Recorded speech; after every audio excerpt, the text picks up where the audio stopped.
Cloning creates an exact copy of the OS and the application along with the underlying partition structure onto the SSD.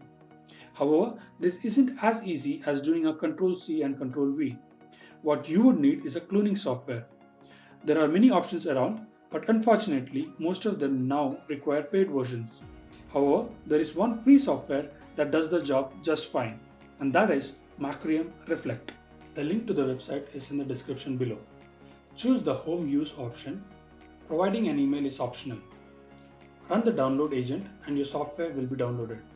Run the installation and choose the Home Editions license. Registration is optional and I skipped it.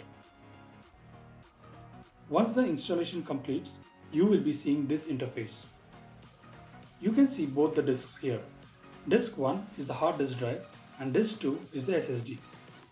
On the HDD, you can see partition C and partition E. Along with that, you'll also see 4 other partitions which don't show up in the file explorer. These include the boot partition and the recovery partition. We would need all of them except partition E to be cloned onto the SSD. Click on the Clone this disk link below disk 1. In the lower pane, click on Select a disk to clone to, and here choose disk 2, which is the SSD. Click on each of the partitions on the SSD and click on Delete existing partition. This will give us a clean drive to begin with. Next, one by one, drag each of the partitions to be cloned onto disk 2. I realized this later, but it would be easier to drag the biggest partition, partition C, in the end after all the rest have been dragged. This will resize the free space automatically.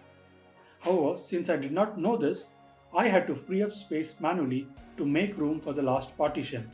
You can do this by going into the Clone Partition properties and adjusting the free space manually so that the last partition can fit in.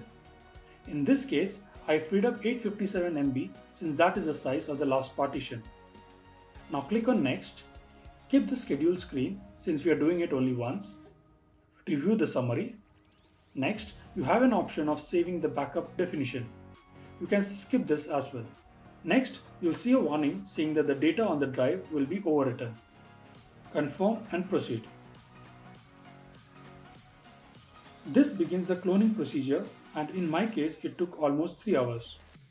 Once the cloning is complete, you can now see that the SSD has exactly the same structure and contents as the original HDD.